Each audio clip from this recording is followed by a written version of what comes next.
We actually never talked about how we ended up in Houston, because we just talked about the work and the seafarers and the ITF and the importance of unions. And so when I heard about his story, I mean, which is quite recent, I was amazed.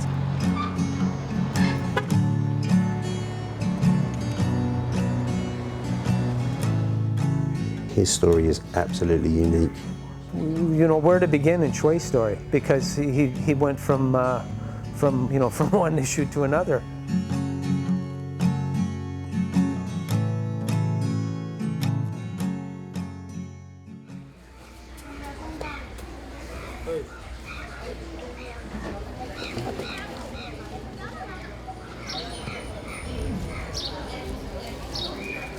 I don't know how to say it, it's like normal dictatorship country, rough in school, rough for job, but I don't know nothing about the political situation yet because my country is closed. I got the feeling after 1988 uprising, and I get involved also with the same movement, pro-democracy movement inside Burma. So my mom and dad so worried and tell him, please, we worry about you. The army will come here and capture you, send to jail. That's another reason, and my family, they decide to put me to the ship. And I want to be an officer. So to get the sea time, to go to the exam, to get the officer certificate, I need maybe 6 more months. The military government of the day, the illegal regime of the day, was threatened by the fact that these seafarers went out into the world. Finally, I got a job on one ship called Great Concert. I cannot forget a great concert. The way how the crew was living on board, how they treat the crew. It's coming 20 years now, and I remember. Myanmar is a complicated place. There's a lot of complicated places when it comes to maritime and labor supply.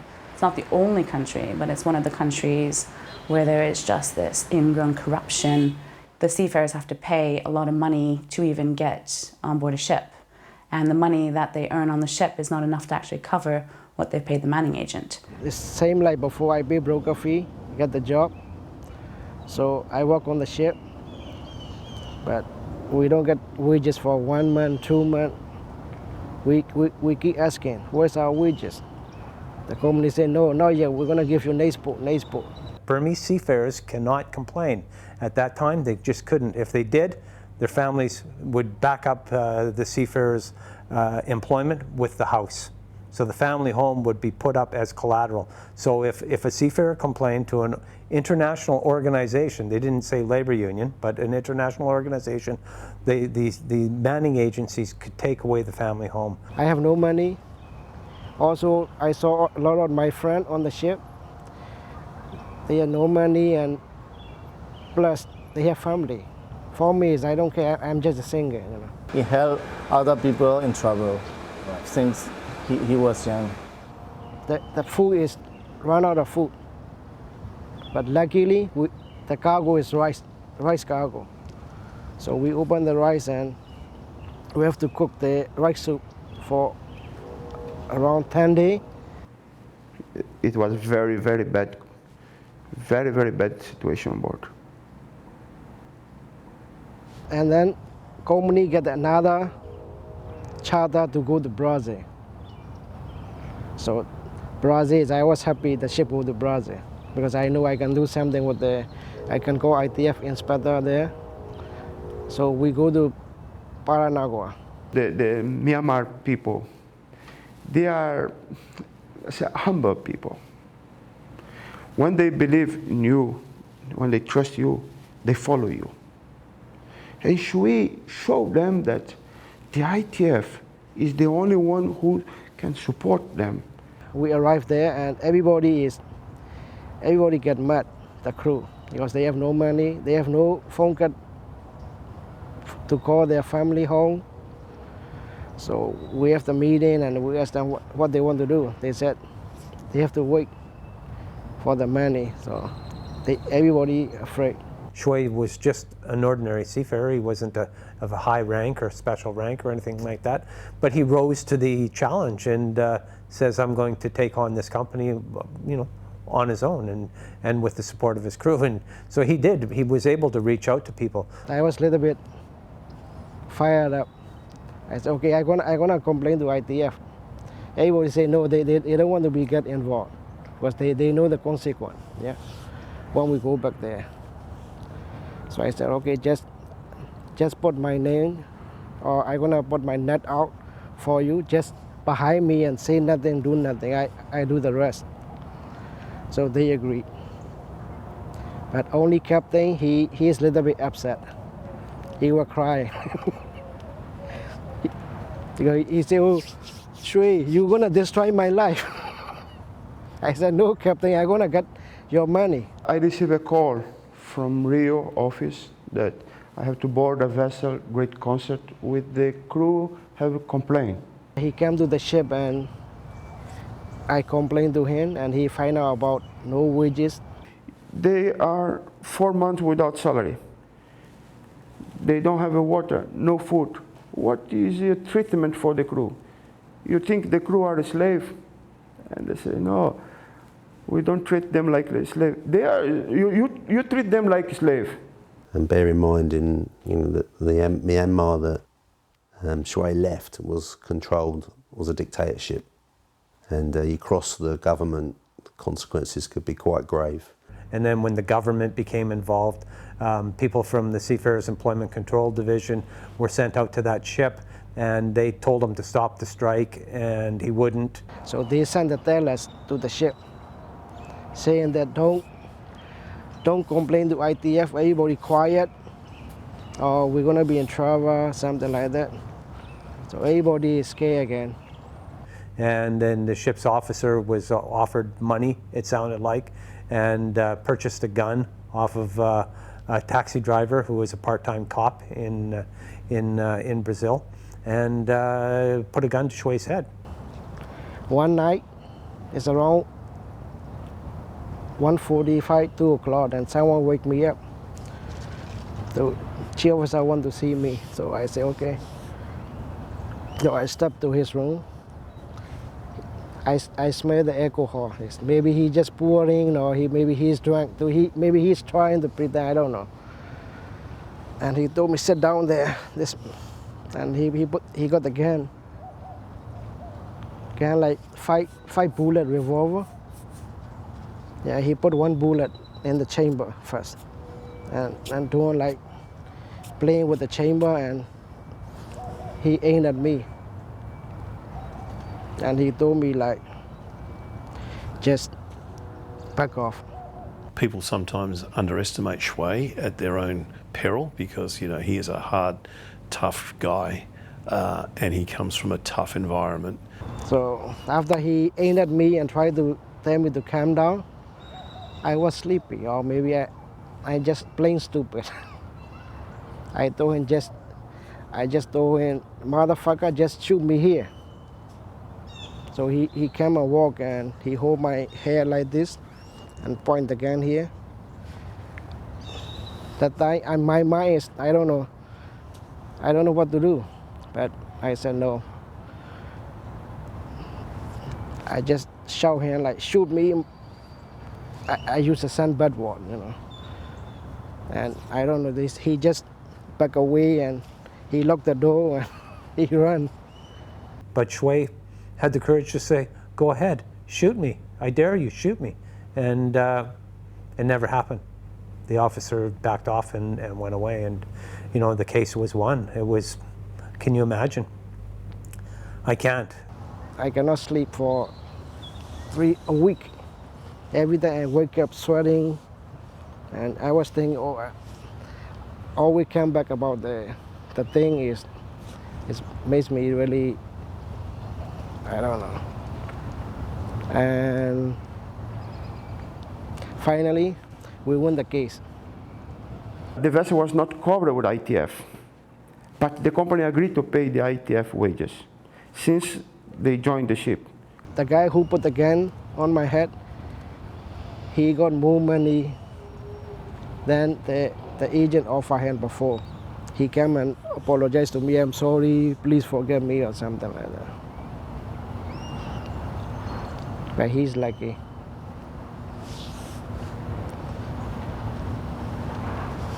There are so many bad company in here, just cheating and exploiting seafarer.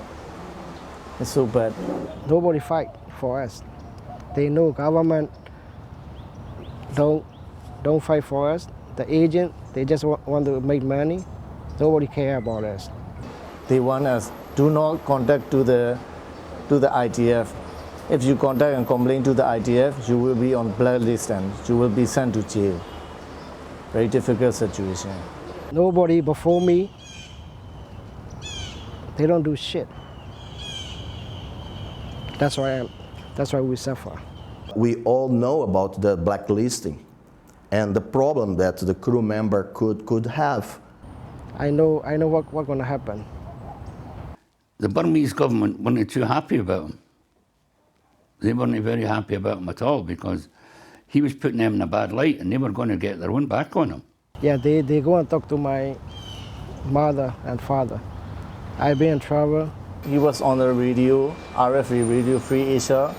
And I told all the seafarers, don't be scared, just do like us. So we don't have to be afraid no more about the government or ship owner or agent. And Shwe presented a huge threat to them, exposing what was going on and demonstrating that you can still activate and you can still be effective even though your country's under a military regime. When I go back to Thailand, I call my mother and she just told me, don't come back, just stay there. He lived on that time in Thailand, so it was difficult also to visit the family, you know. Suffered blacklisting there and couldn't get a job, so lived in poverty in Thailand for a period of time. I decide something, I think I'm right, there's no regret for me. Where you need to reach deep down and find that voice and stand up and say, I'm not being paid. A lot of seafarers don't feel comfortable saying that because they don't want to be blacklisted. They don't want to finish their contract and be returned home and not get a new contract. Seafarers are no different from anybody else. How many folk do you know would take Shwe's stand? Eh? Ended up on the Global Mariner, sailed around the world on the Global Mariner, a Union ship for over a year, probably a very happy period of time for him. The Global Mariner, that's my favorite ship, the best ship ever. Everybody on the ship is like family. The Global Mariner was kind of our celebratory ship about flags of convenience, and part of that we had a kind of seafarers that had experienced some of the best and some of the worst parts of the industry. Shwe stayed on board the whole time. He did the entire tour. He didn't have any other country to go to because he was essentially a blacklisted Burmese. The ship came going to Mexico to Venezuela, Puerto Ordaz. Shwe was on the ship as part of the living expedition because he'd suffered from blacklisting. So after Venezuela, I think 9 days to finish my contract. So I maybe go home next port, but the ship is collision with other ship in Orinoco River. I'm sank. First question, is everybody okay? And then knowing it was Venezuela, anticipating there was going to be some more challenges about the situation for some of the seafarers that fortunately survived the collision. When that ship sunk, all of the ship's documents, all of the seafarers' documents were sunk with the ship. Shwe no longer had a passport, so he couldn't leave Venezuela, and he was stuck up the Orinoco River without a passport. So next day, they all got the passport. I'm the only Burmese on the ship. So I think, oh, okay, I'm gonna get my passport in a week. So no. But then the problem started after that. Because as long as he was on the Global Mariner, he had his passport and everything else, he was okay. So I said, okay, I apply. I apply my passport, and I call the ambassador by phone. Oh, I'm the seaman, my ship is sank. I need a passport, blah, blah, blah. So it took me like 2-3 weeks. I keep calling, and finally he sent the passport. We understood the moment that the vessel sank that Shwe was potentially the most vulnerable of the crew members because of his history. Mr. Shwe, here is your new passport. I hope you can go. Blah blah blah. So he sent the passport to the agent, and I was in hot there. And then he called my agent again. He want agent to send the passport back because he said he forgot to stamp it in the passport. So agent called me and he have to send the passport. I said okay, just send it. But before I don't send the passport, make the copy. Yeah. Finally, after 9 months, they give me a passport. But the passport is different than all the other passport. I look at my passport, I see what's the memo and the number. So this time I said, oh, I am big trouble. I make copy and fax it to Thailand and Burma. What happened with my passport? They said, don't even come back to Thailand. We were really worried about what the consequences. I mean, we envisaged him being imprisoned. I went to the immigration, I asked for asylum in Venezuela. They said, no, because we don't have asylum here. Nobody wants to stay in Venezuela. They asked me, are you crazy? I said, no, I just need the country to stay. And we tried all kinds of different ways to get him out. We were thinking about smuggling him on to another ship and sailing him around the world until we could figure out where we could land him.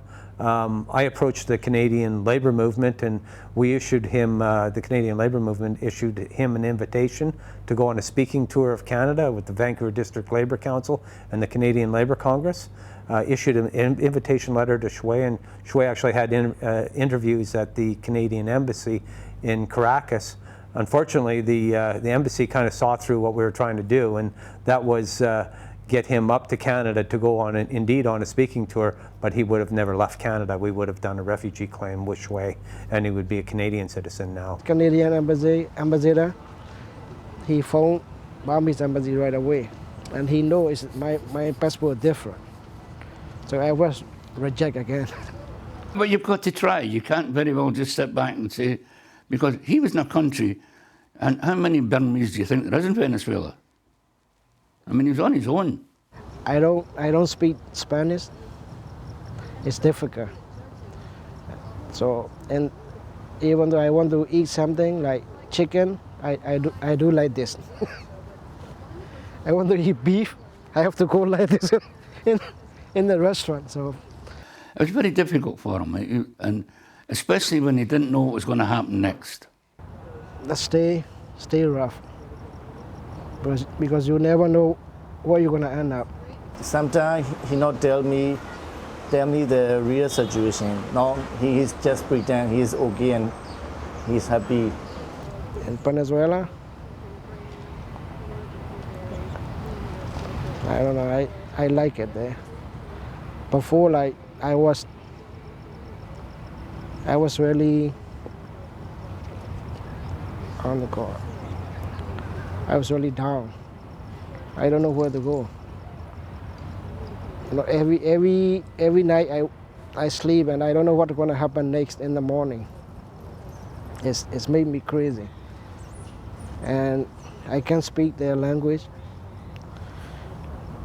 And I think one point I think about jumping from the water. I said that's enough.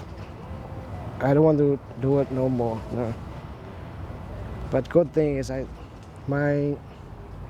all my friends around the world, the Global Marina, they phone me, they send me fax, the link call me, and I don't know,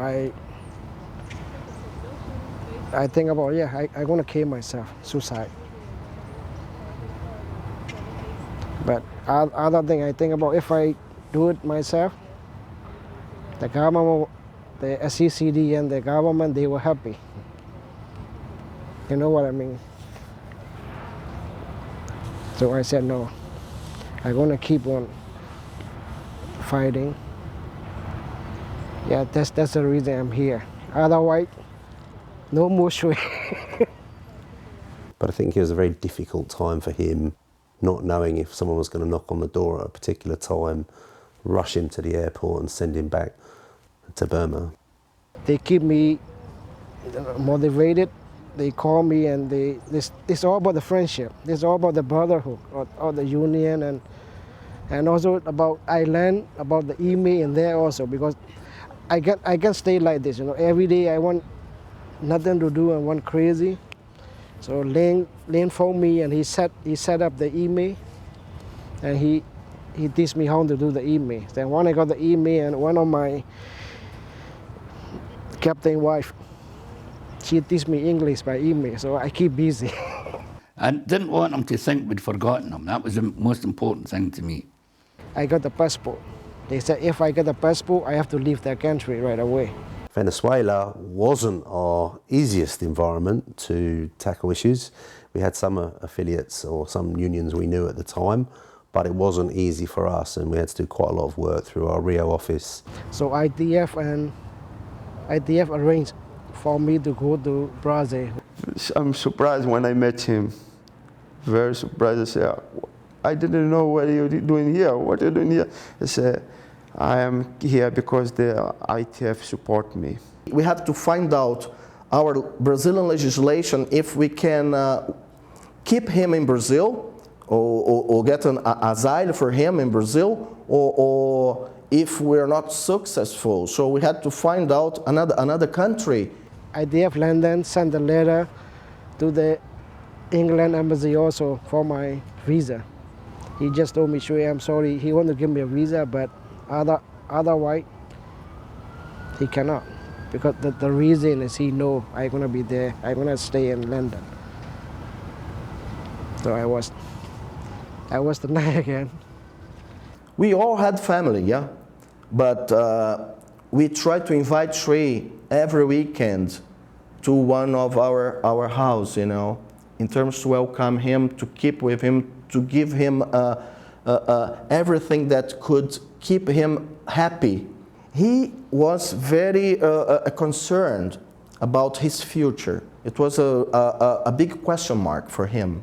I was attending a conference in Brazil, and I want to say it was 2001, and while I was there, the local affiliate introduced me to Shwe and filled me in on his story. We had several meetings with the government in terms to explain the government that the situation, his situation was very fragile. The Brazil thing, what we were worried about there every time was him getting deported, because they were going to deport him back to Burma. They weren't going to put him anywhere else.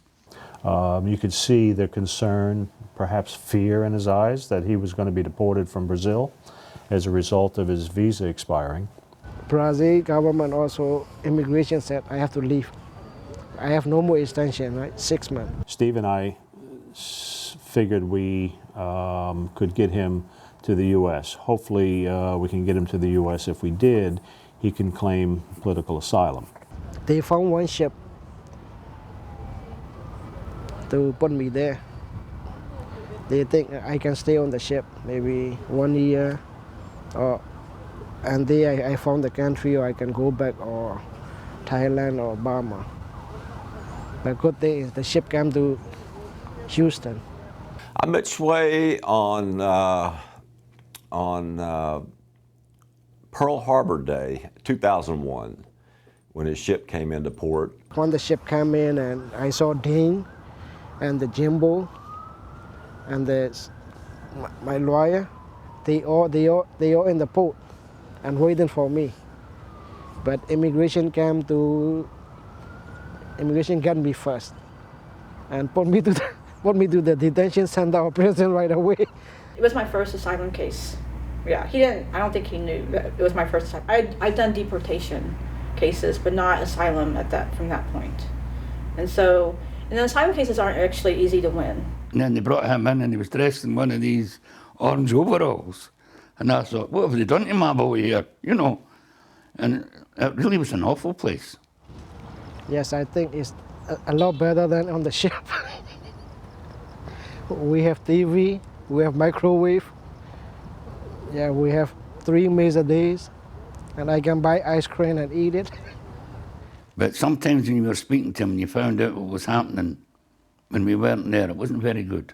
I went out there on right before Christmas, and I visited with him. He didn't know me, and I didn't really know him. But I told him, I looked him in the eyes. I don't know if he told you this, but I said, Shwe, we're going to get you out of here. And he kind of looked at me like, yeah, right. But everybody say I will get it, but my mind won't like. I'm not so sure. The great role that the SIU played in protecting Shwe, in elevating Shwe, in using their political capacity in the States to keep him away from being dragged back here, particularly at a time when he had a price on his head. I mean, people wanted Shwe dead.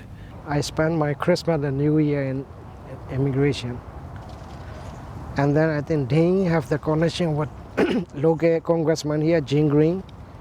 We would not have been able to do what we did without having Gene Green give the support that he did. We really had to fight to get Shwe in here. I mean, I had to get Congressman Green to pull every string he could in Washington to get the political asylum. Dean's the one who originally called me and explained to me the situation that Shwe was in, and that was our job to make sure that he was not taken back to Burma.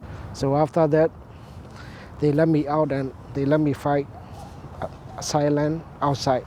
Because it was December of '01, and here just 3 months before we had 9/11, and they were tightening the restrictions. I explained about my case in front of the judge, and I told him about my story and what happened to me and why I end up here. And the judge asked a few questions about how Shwe ended up from Burma into Bangkok, and then from Bangkok to Venezuela and Brazil, and then back in the United States. You know, and the judge was kind of looking at this, what's happening here. We were able to show that if he was to go back to Burma, that they would be able to find him and persecute him, whether it's death or jail. I mean, his freedom was going to be impacted. They said they have no more question. They believe me. My case, whatever I said, is consistent. So they grant me right away. He didn't have a work permit at that time, so we were able to sponsor him, but we weren't supposed to let him work for wages. I just happened that I love to help because I feel like I'm alive again, you know. That's the reason I go every day to SIU Hall. So if maybe I learn something, I mean I can do something back in my country. He, with being who he is and how he is, kind of guaranteed that he would be the replacement inspector in Houston. It was our intent to put Shwe on as a maintenance person at our facility in Houston. Probably was working 6 months, and the ATF inspector that we had in the Port of Houston resigned, and an opportunity was there to move Shwe into that position. Yes, I was nervous because I never think about I'm going to be an inspector. I knew that he understood the problems of those seafarers and that he would be the best individual to go into that position and fight for those folks. Because you got to build that trust up. Where with Shwe, that trust was automatically there. He was a seafarer. He was from a country whose labor is exploited all around the world, and that really was a big help to us. They sent me to the school in Penny Point. I got all my certificate, and something happened that didn't give me the opportunity. So I say yes. He has not disappointed us whatsoever. I mean, if anything, we're very proud to have Shwe working with us. And also like the SIU guy, all the people in office, they treat me like their brother, family. And also I have one here like the Burmese community. So everybody support me, and that's why I feel like home here. Through the years since, Shwe has collected hundreds of thousands of dollars on behalf of seafarers. He just knows his job, and he really cares for people. That's the one thing that comes out. He really cares for people, and the people have the roughest time because he's walked a mile in those shoes, and he knows what it's like to be on the other side. So that's the kind of inspector I love. His heart's in the right place. I love to walk because every day is a challenge. Same problem, different captain, different owner, different way of doing stuff. When he got his citizenship, The place was crowded. There was 4 of us there when he got asylum, but there must have been about 100 people when he got his citizenship. And he stood up and took the oath for everybody else. I passed the test for citizenship, so nobody can take my right from me here. Of course, nowadays he's become a U.S. citizen, and he's become a Texan, and that's evident by the fact that he wears cowboy boots. A few years ago, he called and we were in the middle of a campaign. He said, "I want to help." I said, "Okay, well, do you have a pickup truck?" And he said, "Oh, yeah." So he had this biggest pickup truck I'd ever seen come out, and I said, "You're officially a Texan now, Shwe." You know, there's so many people that have contributed to this story, which is a true testament to global solidarity, human compassion, and a general sense of people pull together for the right causes. He's one of the people that pay it forward. So he was given an opportunity by a lot of people who have been involved in his story to take him on the journey to where he is today. And he's taking a lot of people with him on the journey so that they can realize themselves and have decent work and decent living conditions. Well, if any country needed a trade union or deserved a trade union for their seafarers, it's Burma, it's Myanmar. We saw that when Aung San Suu Kyi was released from house arrest, I was sitting back and I was thinking, well, boy, we should be able to formalize something now. There's maybe an opportunity that maybe democracy was going to come to Burma. When we identified that we needed to make significant changes in Myanmar, you know, top of the list, Shwe's name, you know, flashing out, had to double check with the SIU if we could use him, also being aware that it could be some personal risk for him. And they asked me about the union in Burma. They want me to do it. I say, yes, that's my dream. A decade ago, we could not even imagine that they could organize the workers there. Shwe, why don't your brother to be found a union? So we told him if he can organize the seafarer, he can set up the union. We go from there. I helped seafarer individually, and then when the ITF delegate came here 2012, then we decided to form in the new independent seafarer federation. I was excited. Yeah, because before, even though I got the citizenship, I cannot go back yet. Comes back here as a US citizen, as an activist from the ITF with all the protections and all the authority that brings, and maximises that for his own people. It's great. It's really, really great. But this is the union I want. I want the union like independent, democratic, and transparent union. They fight for their member, not for their benefit. And that's what they've done with the IFOMs, the Independent Federation of Myanmar Seafarers. Built a really strong foundation, one which is democratic and transparent and independent, and they've educated themselves in the ways of representation all the way up to the level we see them right now. I mean, seafarer, they love Shwe, they support Shwe, but for the government and agent, they hate Shwe. There was no trade union in Burma. Trade unions were essentially illegal except for company unions or government unions. Him and his brother have shown great bravery to take that fight, and you know, it's difficult for us to imagine when we sit in our reasonably comfortable lives what it is to go and challenge a system. Shwe and the seafarers in Burma, now they have a real representation. When you establish a union in a country like Myanmar and all of the things that they've gone through, it makes a huge difference.